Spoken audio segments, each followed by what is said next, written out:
In May 2005, Natalee Holloway, a bright 18-year-old from Mountain Brook, Alabama, boarded a plane to Aruba with her high school classmates. It was meant to be a celebration, a rite of passage marking the end of high school and the beginning of adulthood. Aruba, with its white sand beaches and turquoise waters, seemed like the perfect place to create memories. But within days, the celebration turned into a desperate search. On the night of May 30th, Natalee was last seen leaving the popular nightclub Carlos and Charlie's with 3 local young men, Joran Sloot and the Kalpoe brothers, Deepak and Satish. That was the last confirmed sighting of her. She never showed up for her flight home the next day. Her packed suitcase sat untouched in her hotel room. Her disappearance wasn't just baffling, it was instantaneous. No signs of a struggle. No CCTV footage showing her fate. It was as if she vanished into thin air. Almost immediately, Natalee's mother, Beth Holloway, flew to Aruba, and her arrival turned the case from a local investigation into an international headline. The FBI joined the Aruban police. Volunteers combed beaches and forests, helicopters hovered, divers searched offshore. For weeks, Natalee's name dominated news cycles in the United States. She became a household name. Her blonde hair, bright smile, and senior portrait were plastered on every major network. But behind the scenes, the investigation was chaotic and plagued by missteps. Authorities initially detained the Kalpoe brothers and Sloot, then released them. They arrested them again and again. But every time, the suspects walked free due to lack of evidence. Despite massive media attention, there were no solid leads. And in time, the coverage began to shift. Joran Sloot didn't just lie. He manipulated. He shaped the narrative around Natalee Holloway's disappearance like a cruel puppeteer, stringing along investigators, journalists, and a heartbroken family, all while knowing he held the truth. From the beginning, Sloot presented himself as cooperative, even helpful. He admitted to being with Natalee that night. He gave detailed accounts until those accounts began to contradict each other. In one version, he claimed he left her safely at her hotel. In another, he said she wanted to stay on the beach. Then he reversed course entirely, implying she might have had a medical episode. But with each iteration, the facts became more convoluted and his demeanor colder. What made it worse was how publicly he played this game. He gave interviews on Dutch television, appearing calm and unbothered.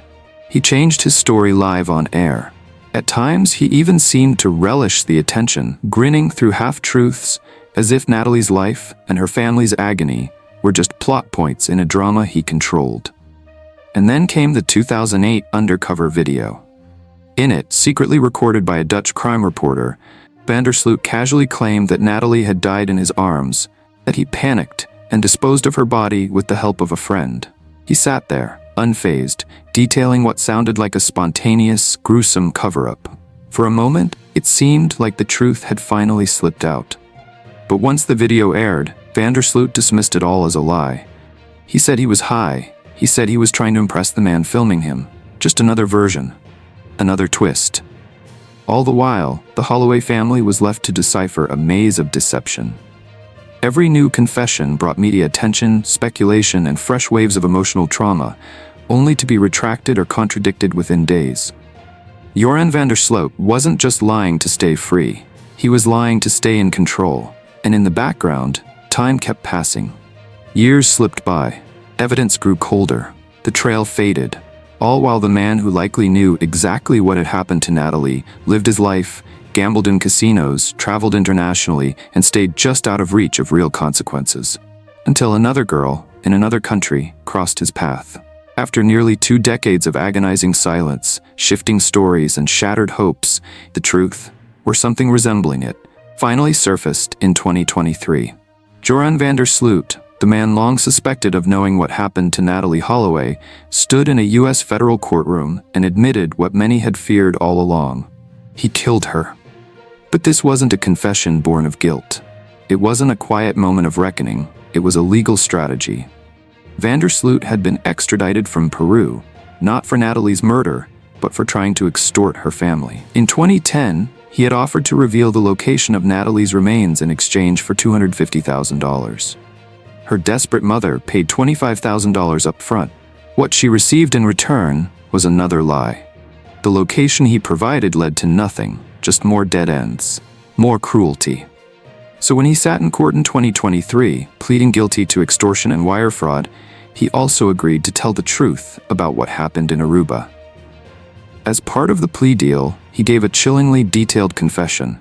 He and Natalee had walked along a secluded beach. When she rejected his advances, he lost control. He struck her in the head with a cinder block. Then, with no signs of panic or remorse, he dragged her body into the ocean and watched the waves take her away. He claimed she died instantly. He claimed he panicked. But how much of that is true? And how much was calculated to meet the legal requirement of full disclosure? The confession was recorded, transcribed, and shared publicly. But even with his words on record, many questions linger. There was no remorse in his tone, no emotion, just the same cold demeanor that had defined his behavior since 2005. Prosecutors believed the story matched details only the killer could know. But the Holloway family and the public were left wondering, can anything he says be trusted? Worse yet, his admission didn't lead to Natalee's recovery. Despite his precise description of dumping her body into the ocean, no remains have been found, no closure. Just confirmation of her violent death and the finality of never bringing her home. The timing of the confession, conveniently tied to a reduced sentence in a separate crime, stripped it of any sense of justice. It was a transaction, a grim exchange of truth for leniency. Not justice, but a plea bargain. And for Natalee's family, that sting may last forever. In the end, Joran van der Sloot gave the world answers. But he did so on his terms, and only after inflicting nearly 20 years of pain. For Beth Holloway, the search for her daughter was never just about answers. It became a mission to reclaim Natalee's voice in a world that kept distorting her story. From the moment Beth stepped off the plane in Aruba, she transformed from a grieving mother into a relentless investigator, advocate, and, at times, negotiator with monsters. She knocked on doors, tracked down witnesses, pressured authorities, and confronted suspects face to face. She refused to let her daughter become a cold case or a tabloid footnote. But behind the public composure was an unrelenting ache. Years of birthdays missed, holidays shadowed by absence, and a life forever suspended in 2005. The camera lights never softened the weight of uncertainty. The headlines didn't quiet the 2 a.m. questions. What did she go through? Was she scared? Did she suffer? The emotional toll was compounded by the circus that followed. Joran van der Sloot's constant games, his smug interviews, staged confessions, and false tips weren't just cruel, they were re-traumatizing. For every new development that broke in the media, Beth had to brace herself for hope that would almost always collapse under the weight of another lie.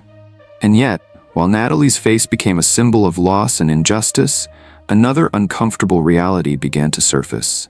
Not every family got this kind of spotlight. Media coverage of Natalee's disappearance was unprecedented. Countless hours of airtime, round-the-clock coverage, and public appeals. But quietly, many began to ask, what about the others? Hundreds of families with missing daughters, many of them women of color or from less affluent backgrounds, watched as their pleas for help were buried under the weight of a single story. While Beth fought tirelessly for Natalee, others fought just to be noticed. This wasn't her fault, but it was part of a larger system that seemed to decide, sometimes arbitrarily, whose suffering was media-worthy. Natalee's case didn't just shine a light on one young woman's tragic fate. It cast a long shadow over a troubling disparity.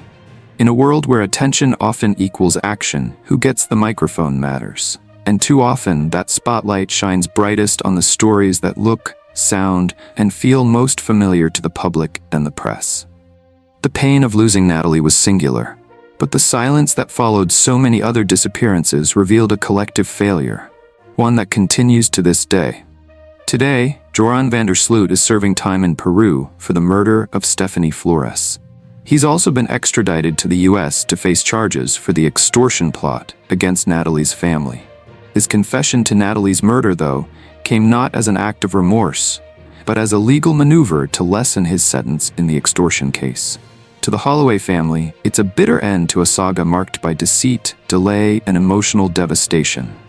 They now know how Natalee died, but they don't know where she is, and they likely never will.